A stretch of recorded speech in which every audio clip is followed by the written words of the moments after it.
Right to this, a suggestion via a channel member. Guys, let's jump into it.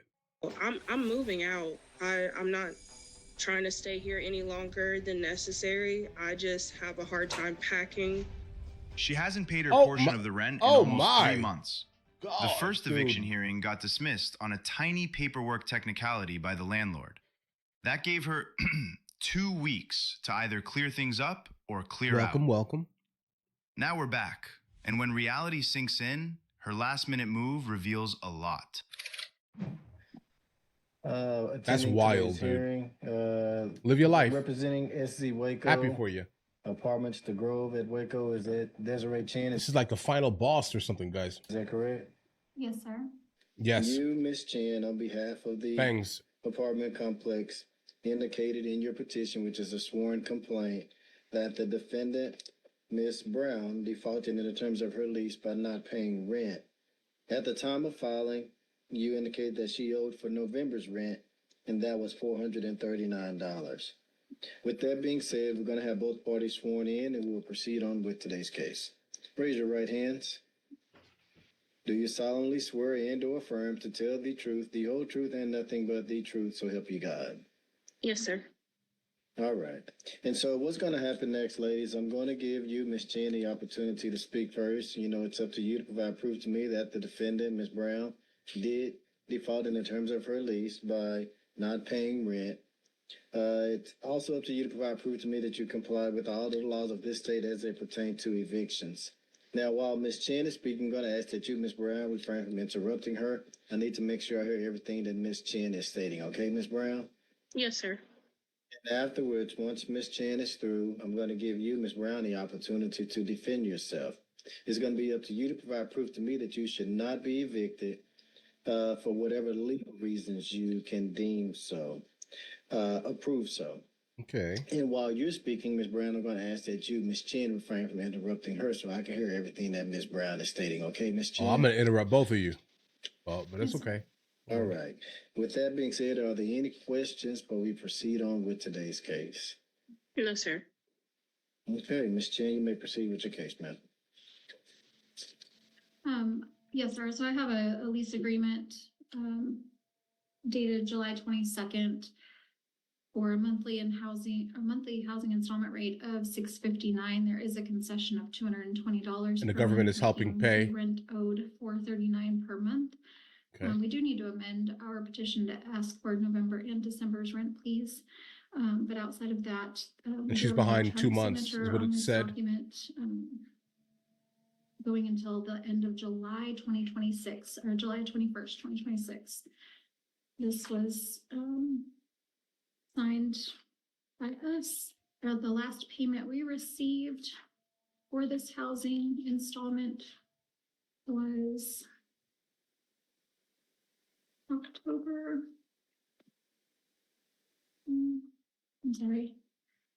October 3rd. And so we have failed to receive any payments in November and December. And that is why we filed for eviction. We served a 3-day notice to vacate. It was hand delivered on. Bro, not a single bit of emotion on her face. The 8th of December. Cold, callous. Okay. With fangs. I'm looking through some of the documents you provided to me. I see that you provided me with a copy of the notice to vacate. Looks like Mr. Whittington was the person who actually delivered this. Is that correct? Yes, sir. Okay. And I also have, looks like it's a summary. It's a ledger, which details all of the transactions. And this is up until December 7th. And as stated in your testimony, the last time you all received a payment, you said October 3rd, but it does say from October 3rd right here. $195. I see that. The next document I have in front of me is a lease between you and the tenant. It does indicate that it was executed on or around July 22nd of 2025. Everything was done electronically. And it does detail the terms of lease, as you stated on the oath.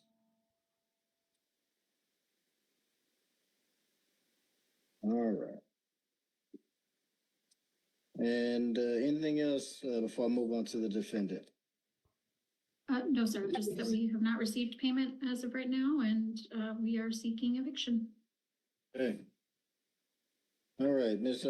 Brown, here's your opportunity to defend yourself. Tell me why you feel like you should not be evicted from All right, this unit. let's jump into this. I don't have a problem with being evicted. I'm currently Okay. packing and moving out. Okay. It is taking a lot longer than I expected because I don't have a vehicle to move stuff, and I don't have anyone helping me. The reason I didn't pay the rent, I didn't get my full Social Security check. I'm on disability, so I only get one check once a month. And I informed them that I didn't get the full payment, and they said that I had to pay the whole thing before it got the eviction notice. And I don't have that amount of money. And I've tried to ask people to help me, but why not help yourself? Because it seems like she's specifically targeting like multiple like government assistance type of programs to specifically pay all of her bills while then asking other people to help her even more, right? Like, I mean, there comes a time where you have to realize that, listen, maybe the reason why you can't, get hired at a job most likely is kind of due to how you are deciding to, let's say, appear in this definite extreme here. Let's just say this here, right?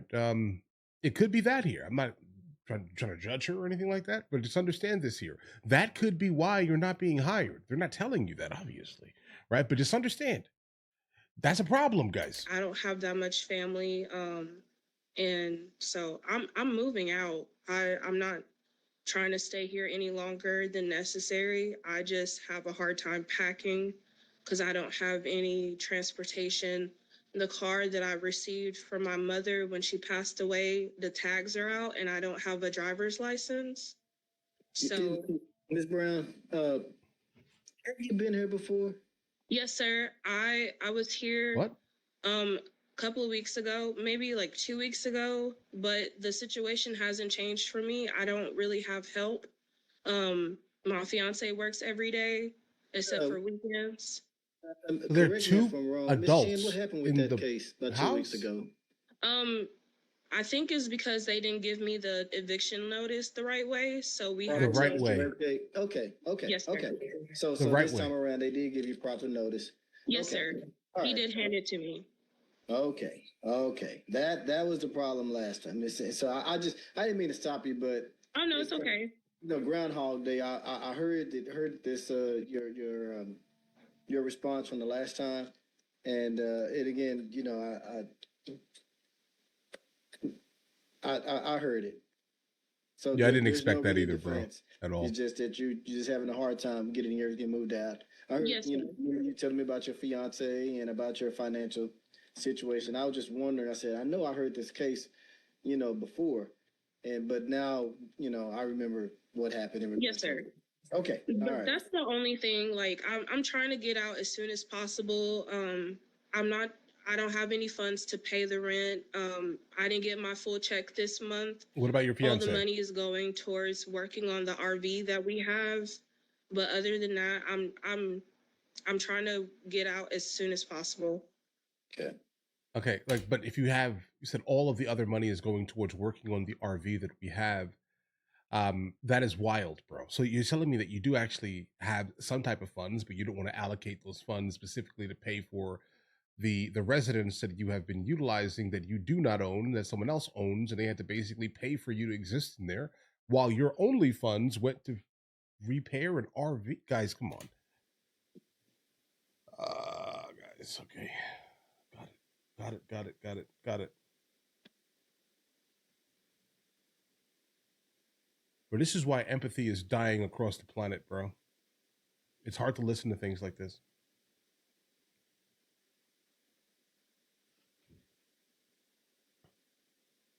Okay, based upon everything that I've heard today, I'm going to rule in favor for the plaintiff for possession of the property in question, 2820. Okay. As well as back rent in amount of $878. That's $439. That was definitely not the property she was renting court cost, which is an additional $104. for $500, guys. You, Ms. Brown. Definitely not. have the right to appeal. Your appeal bond is set at $878, and you have 6 days from today's date to appeal. In the event that you do not appeal on or before that 6th day, and if you are still occupying the premises, then at that time, you, Ms. Chen, may, on behalf of the Grove at Waco, file a writ of possession. A writ of possession is where the constable will serve you with a final notice, giving you 24 hours to move out. And then process servers pop up. If you do not comply with that 24-hour notice, then at that time they will be back over there within a time frame, with an agreed upon date and time with Ms. Chen. I want to make sure that I'm clear. After you are served with the 24-hour notice to vacate, Ms. Chen and the constable's office will have an agreed upon date and time to meet back over there. They will not notify you of that date and time. It's something that they would agree upon. It could be 6 in the morning, could be 7 in the morning, it could be noon. Don't know the actual date. That is the only people privileged to that information would be Ms. Chen and the constable's office.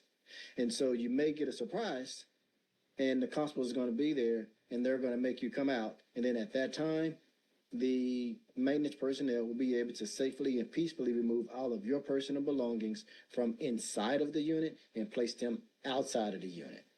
And so I just want to make sure you're clear, that I'm clear on this. You do have the right to appeal.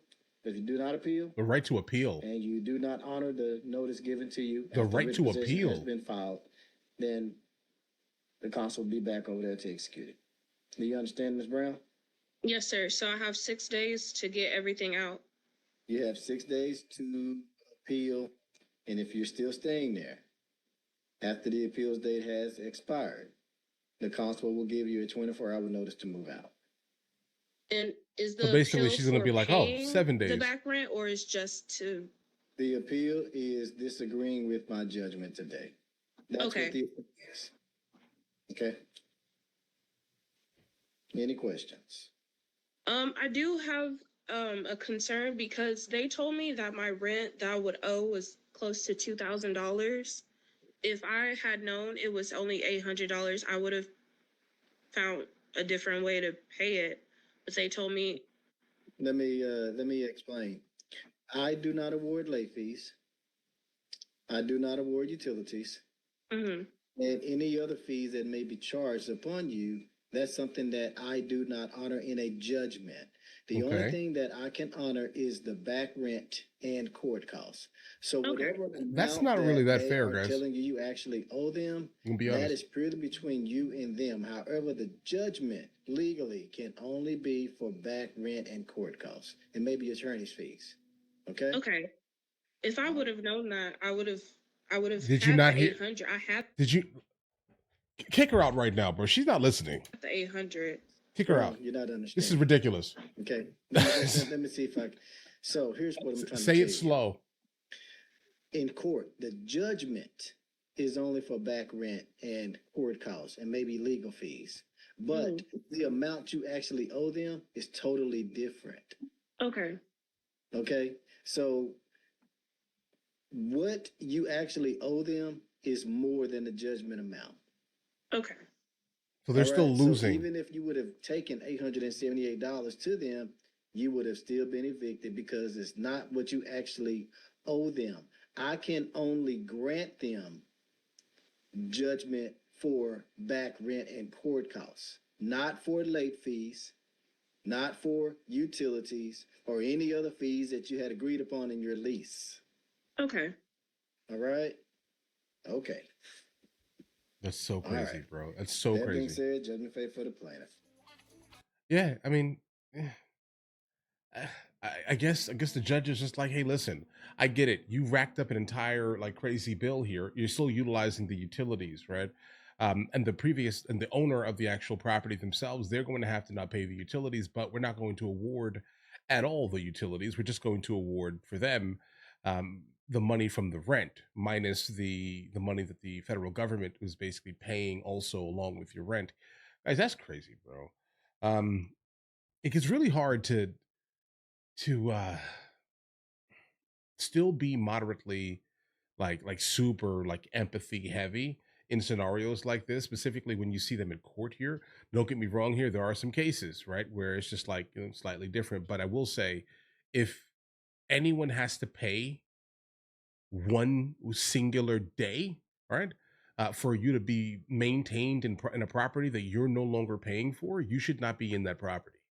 All right. I understand the old laws of squatting. That's not, they should not even be looked at these days here. But it does also look like she has the ability to kind of I guess delve deeply into some type of van life or RV life type of scenario. Good, go do your thing. Right. Nothing's wrong with it. Just do your thing here, bro. I don't know what her disability is. I don't really care, right? Truth be told, it's probably some type of, I don't know, 2026 one of those type of things, guys. Um, but it doesn't really matter much. The fact is that she's still kind of living exclusively with another grown adult, by the sound of it, within her house that could not even come up with any type of money to put towards the rent for multiple months. I'm also glad that whatever state this did happen in, they did not allow this to be prolonged in ways that, um, you know, other states tend to. If this was in California, she'd still probably be in that house, right? For at least for the next year. Who knows, guys? I'm making that up, guys. I'm just being, an a-hole right now. Um, but luckily, this is a state that actually gets people out of the property. Because again, the person who absolutely owns that property, they're most likely utilizing it as some type of secondary or tertiary income. They probably bought it, they lived there, and then they decided that it was going to be a good idea to obviously keep the house because it was their retirement fund, right? And then they decided to rent it out. And then someone comes into it, they stop paying, and now they're stuck with the check. If that makes any sense, to basically pay for the person who's utilizing it here. Guys, do you want to watch movies with me? I never actually thought to promote it over here, guys. But if you guys do want to watch it, guys, we have hundreds of movies, and I mean hundreds of movies that we've reacted to. You guys can come watch them with me if you want to, along with many TV shows. Currently, we're working on the show Dexter, along with Vikings, and we have a lot of series that are already completed. But if you guys do want to watch it with me, the link is in the description. Everything's available at the second tier. But of course, if that's not your thing, guys, don't worry. Right? Listen, like and subscribe.